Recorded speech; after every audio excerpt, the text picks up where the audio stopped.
Welcome to another Light Blade Learning Lab. Today I've forsaken my cup of black coffee in favour of something more suitable to the lovely sunny weather outside. This is just what it says on the can, a curious brew. It's a lovely light beer that's fermented with a champagne yeast. It's a mixture of wine and beer. Curious? Yes. Enjoyable? Very much so.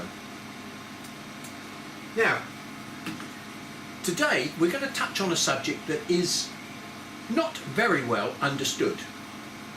I certainly thought I understood it, but realised I didn't know too much about it until I had to look into it quite deeply to help somebody else just recently. The subject is backlash, and associated with that we have scanning reverse offset, or scanning reverse interval, as I think it says in RDWorks. Now, anybody that's used machinery will have probably come across the term backlash, but scanning reverse interval, that's a different matter. So what we try and define both those terms and separate them out, because on this machine they have completely different meanings, although they may look the same. Now, I've got a couple of pieces of scrap perspex here which I pulled out the bin, which very conveniently will allow me to demonstrate what backlash is. Now, here I've got a driving system, and here I've got something that I want to move. Now, this could be the head of this machine, and this could be, I don't want to call it the belt, but let's call it the drive system. And the drive system could be right the way back to the stepper motor, the pulleys, the belt, anything. It's just a system. Now, if I move this system X amount, look what happens to the blue rectangle. It moves X amount as well. Now, that's brilliant while I'm moving in that direction. But when I reverse and come back in the other direction and get back to my start point, I haven't brought the blue square back to its start point. It's failing to make this dimension here, Y, which is the same dimension that we've got here, Y. So the clearance in the system represents something called backlash. Now, this is all very well provided you have friction in your system, because whenever I move forward now, I shall pick up and take that head to there, and when I move backwards I shall pick it up and predictably bring the head back to that same position. If I get a predictable backlash like that, I could probably use some sort of electronic correction to deal with it. But the problem is, this is mechanical backlash, and it's of a form which is uncertain, because look, I've got all this uncertainty in here. So if I move from this position to this position here quickly, look what happens. The inertia of this piece has taken it away from its driving edge into a zone of uncertainty. We do not know where the head actually has finished up. It's anywhere in this Y dimension, and we can't correct for that electronically because it's totally random and uncertain. This is mechanical backlash, and something that you will have to deal with on the machine itself. You'll have to find out where that error is if you come across such an error, and you're going to have to physically do something to fix it. Now, this particular machine, it's turned on at the moment, and this is a servo controlled machine with very heavy duty stepper motors that locks into position extremely well, and I can move. I'm putting quite a lot of force on this head and I cannot move it, but that's good, because if I could move it, if I could feel any sort of wobble in there at all, a little bit of, then it means that I've got this mechanical backlash.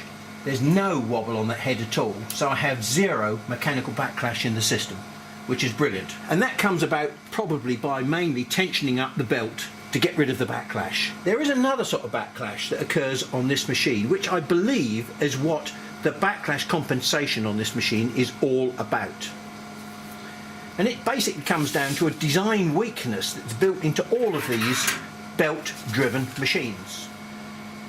Now, at this end of the system here, we've got the drive for this X. Now, this smaller pulley has probably got about 24 teeth on it. We're going to have a very close look at what's going on just here where my finger is.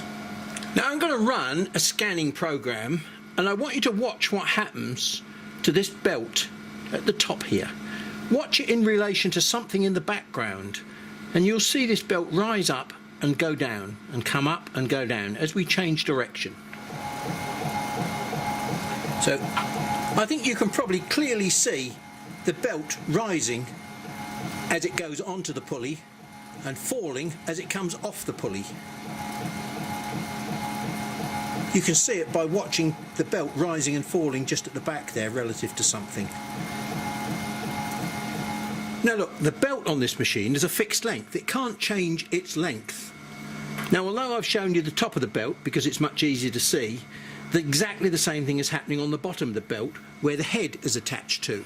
So when this pulley changes direction and this belt all of a sudden decides it's going to do that, I hope you can see what's happening to the head as that belt moves up and down.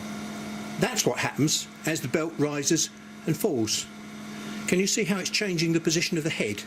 Now, it won't be a huge amount. I mean, I'm grossly exaggerating it with what I'm doing, but the error is there. And that's what I believe really backlash is all about.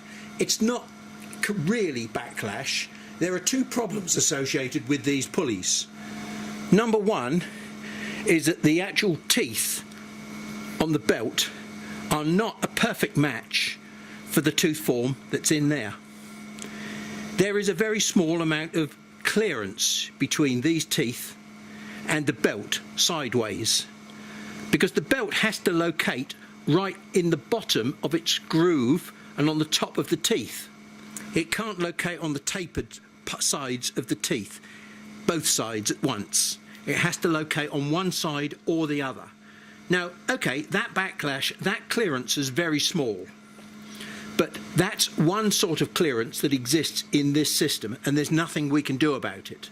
The other thing that exists in this system is what you've just seen me demonstrate here, belt climb.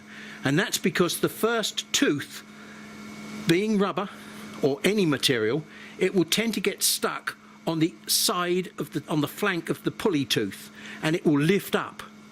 And it's not until it gets 2 or 3 teeth into engagement that it fully sits down where it should do around the pulley. And that's what's causing this effect. Now, it's a fairly small error, and it's not a big issue for the simplicity of this drive, but this drive system was never designed for very precision control of systems like this. It was designed for power transmission in one direction only, and it's excellent at doing that job, and it's 98–99% good for doing this job, but there are some little weaknesses as I've just demonstrated to you. Now, this offset that occurs every time we change direction is predictable, and therefore we can do something about it. Now, in case you don't believe me, what I'm going to do is just a very quick demonstration at the moment for you. We're going to set the maximum power to about 10%. Okay, I've very carefully driven the head so that the X is exactly 300, and I'm going to draw a line down there like that. Okay, so that's a line at 300 in X. I'm now going to press the reset button, and I want you to note which way the head is moving as it stops on that line, because that's the origin that I set. Okay, it came in cleanly and stopped. It didn't go like that, it stopped on the line. I'm now going to move down the line a little bit, and I'm going to do a pulse. I'm now going to move down the line a little bit further, and I'm going to again press the origin button, bearing in mind the keyboard still says exactly 300, and I'm now going to run a very small program, and I want you to watch which direction the head arrives back at this line. There we go, very quick, but it arrived back in that direction, the opposite direction to which it reset. So let's press the pulse button again, and let's have a look at the results that we've produced. Okay, so here's our scan line, and just to put some sort of proportion onto it, we will just check what dimension the line width is. And there's a 0.2 reference line there, 0.2 wide, and I think we can, yeah, it's pretty reasonable. It's about a 0.2 wide line. Now when I did the drawing of that line, I came in from a reset position, and when I did that dot, I came in from a reset position. So technically the dot should sit on top of the line, and it does, within a very, very small amount. But when we did the second dot, we came in from the opposite direction, and I think you can clearly see now that we're half a dot out of position. And because the line thickness is 0.2, I think we can probably safely say that that dot is 0.1 of a millimetre out of position. Now that's a 0.1 millimetre backlash, because coming in from one direction, it does not settle in the same position as when it comes in from that direction. The keyboard says 300 for both of these positions. They can't both be right. So this is where we have to now go in and look at the backlash correction. Now, before I started this, I connected my PC up, and I have set my backlash to 0. So there is an X backlash hiding here in the user settings. So what I'm now going to do is to change that to 0.1. No, yeah, 0.1. And I'm going to write that back to the machine, 0.1. And now we'll run the same test again, and we'll see whether we've corrected the backlash. So my X is still at 300 with my origin set. I will do a reset to make sure I bring the head in from this direction.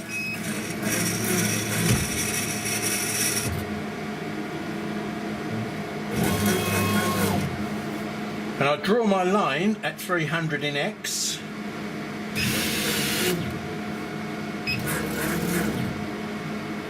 And do I need to go back and set?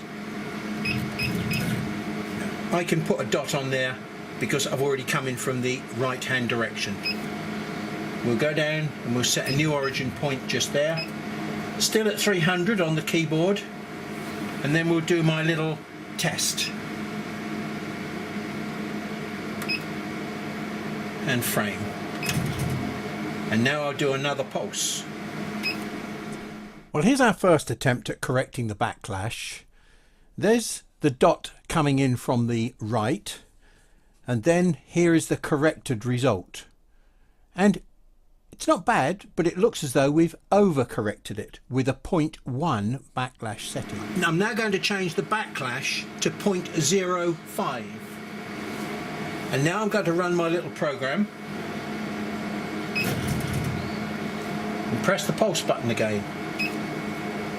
And let's have a look what we've produced now. So here's our reference mark coming in from the right. And here's our mark coming in from the left. I think you'll see they're both pretty well matched.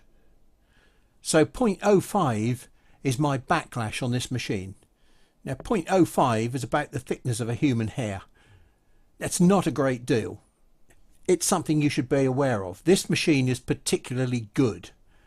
Not all machines are this good. It really depends on the belts and the pulleys and the number of teeth on your pulley that will determine this sort of offset.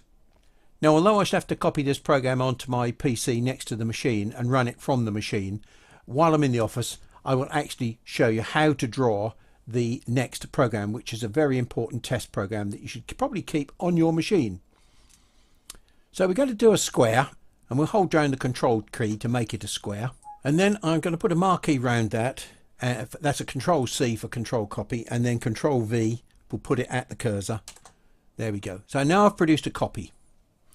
Now, the first one I'm going to do is a reference square. And we're going to put that onto a blue layer. And we're going to make that reference square. Let's close the padlock. Click. We'll set the X or Y dimension up here to 20 millimeters. We've just seen that the line that we're likely to produce when we burn a line is about 0.2 diameter or 0.2 wide. Now, if I draw a line, there will be a 0.1 round end on the end of the line that goes 0.1 further than the line itself, because the line will stop in the center of a dot and the other half dot will hang out beyond the end of the line that I've drawn. So what I want to do is produce a gap. I want to draw lines inside that square, and I need the lines to be about 0.1 clear on left and right. So I've got to allow, knowing that this is 20 millimeters square, I've got to take 0.1 off each side for line thickness, which brings it back down to 19.8. Then I'm going to take another 0.1 off each side for a gap, which brings it down to 19.6. And then I'm going to have to take another 0.1 off each end of the line, which brings it down to 19.4. So I want lines that are 19.4 millimeters long. So what I'm going to do now is to set this square to 19.4. Okay, now that one is black, and we're going to set that layer to scan, not cut. So we're going to set that layer to scan, and we're going to run that at 400 millimeters a second, or the fastest your axis will go. Maybe it'll go 500, but 400 is good enough. 400 millimeters a second, and probably 25%, maybe 30% power to get a reasonable depth of burn. At that speed, 30%. It may be too dark. We may have to come back and edit that. 30. 30. Scan. Yes, yes, yes. And the interval, I want the interval this time to be quite large, 0.5, because I want to see gaps between the lines. And X swing, so that we get scans in both directions. We don't want independent output, so nothing in there. So that's a nice clean set of parameters. 400, 30, and X swing with 0.5 interval. Now the next one is a cut. Now we've got to put the cut on the bottom because we won't, that'll happen naturally anyway. Cut parameters 200, that's reasonable. Power, probably not much more than about 15, maybe 20. Right, so I've got one square which is going to be engraved with a series of lines, and those lines I want to appear inside that reference square. So what I've now got to do is make sure these two things line up with each other. So we'll make them line up horizontally and vertically. And there we go, one inside the other. Okay, now before I've run, I've been to config system settings and I have removed the tick from the scanning offset. So there's no scan offset involved at the moment, and we're just going to see what the natural machine does at 400 millimeters per second.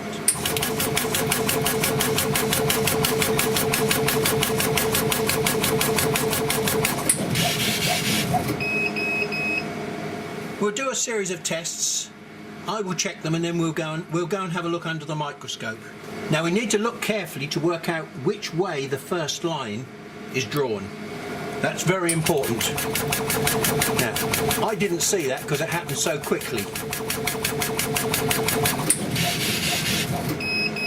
But I should be able to sort it out when I come to look at the video. I know from a little bit of experience that when I look at this zero offset picture, the error that I see is not very large. Now I'll draw this in thick marker pen so you can see what I'm talking about. But my square runs down like that. And my first line starts there and it finishes up with a gap on the other side. And then the second line starts there and finishes up with a gap on that side. And the third line starts there and the fourth line starts there. Now that's the offset problem. Now if my first line is going in that direction and it's touching there, I need to put a positive plus offset to move it across. And at the same time, what that will do, that will also shift that line when I come in the other direction away from the edge as well. So hopefully if I put a small positive offset in, it will send my patterns the way that I expect. Now my first attempt, because I know that the increments are going to be very small, I'm going to put something like about 0.02 in to start with, and then we'll put some larger increments in to see what happens. So here we are in the config system setting window, and I've already got 400 millimeters per second in my table, and I've set that to 0.02. Let me just show you how I've done that. If I double click on it, it brings this little window up where I get the opportunity to change the settings. Now I've put 0.02 in there and say OK, and it comes back into my table as 0.02. And that's all it is, provided I've got my tick at the top corner here. When I specify 400 millimeters a second in a scanning mode, it will put that offset in. If I put 399 in as my scanning speed, it will be ignored. It will be as though that tick is not there. So you have to put in a number for every scanning speed that you plan to use.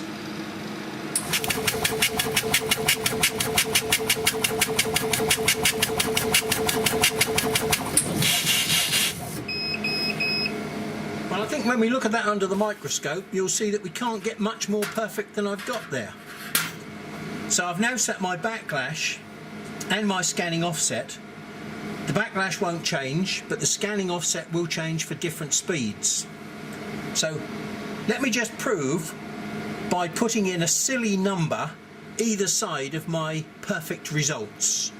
This one has now been corrected with a 0.02 millimeters. Now 0.02 millimeters is only half a hair, but it makes a huge difference to the look of this pattern.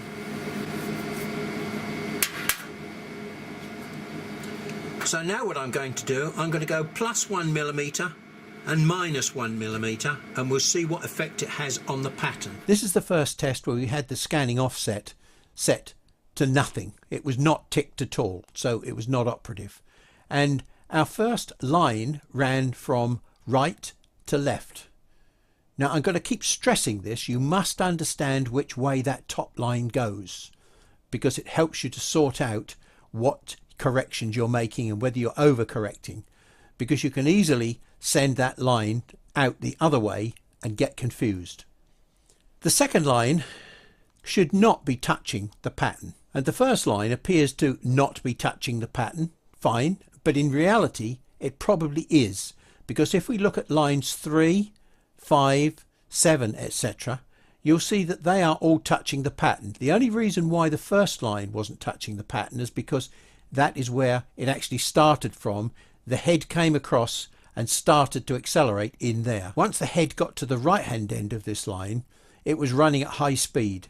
It zipped off to the end here, stopped, turned round and accelerated back up, and so it was already running at full speed before the beam switched on just here. Okay, so when we get to lines 3, 5, 7, etc., they're the ones that you need to look at to see what's happening on line, what should be happening on line 1. Now this second test, I ticked the box to make the scanning offset operative, but I set 400 millimeters a second. I set the scanning factor, the offset factor, to 0. So technically this should look exactly like the first pattern, and it does.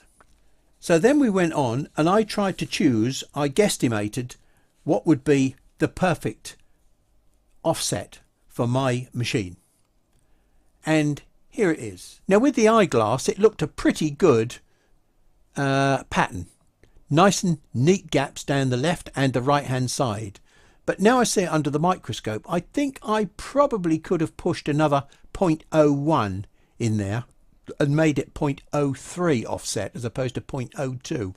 Now you might think that we're being ultra fussy, but this can have quite an interesting effect when you're doing scanning. It makes your lines, the edge of your scanning, raggy. Now I'd said that we would go and try extreme offsets and see what happens. Here's what happens when we put +1 millimeter in, and you can see what's happened to the top line. It's pushed the top line to the left by a huge amount, and the top line is hanging out over the edge of the square on the left there. I need you to understand again this top line thing, because when I look at the next pattern where we put -1 in, look, the top line is now hanging out the right hand side of the pattern. But if you just look at this pattern somewhere down here in the middle like this, is that a -1 or is it a +1? You can't tell which way you're going unless you look at that top line. I've now put my machine back to that 0.02. To try and demonstrate finally the difference between backlash and scanning offset. Scanning offset, as it says, only applies to scanning. It doesn't apply to cutting. Backlash can have an effect on scanning, and it can confuse the scanning offset results. That's why you should check out the backlash before you attempt to do the scanning offset results. But when it comes to cutting, I'm going to show you something now. 50mm circle. Doesn't look very pretty, does it? We've got a weird something happening there, and I did that at 100mm a second. Let me just move across and do the same thing again, but at 400mm a second. They've both got exactly the same sort of shape to them here. This really strange offset from one to the other. Now that circle there, that 50mm diameter circle there, was done with a 2mm backlash applied.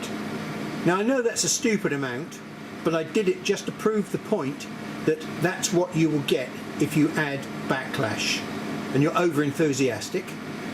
But the other thing is, the one beside it looks exactly the same, but that's done at 400mm a second. And the point I wish to make there is that speed has no effect on this offset. And finally we'll go back and we'll check out what the correct offset is, 0.05, for this machine. So the start finish point was there, as you can see from the black mark, and it lines up perfectly. Well, I hope that will keep you out of trouble if you ever do find that you've got mismatching cuts or scans that look raggy around the edge. So hopefully you've got a little bit of a clearer understanding now about the difference between backlash and the scanning reverse interval. Till the next time, bye.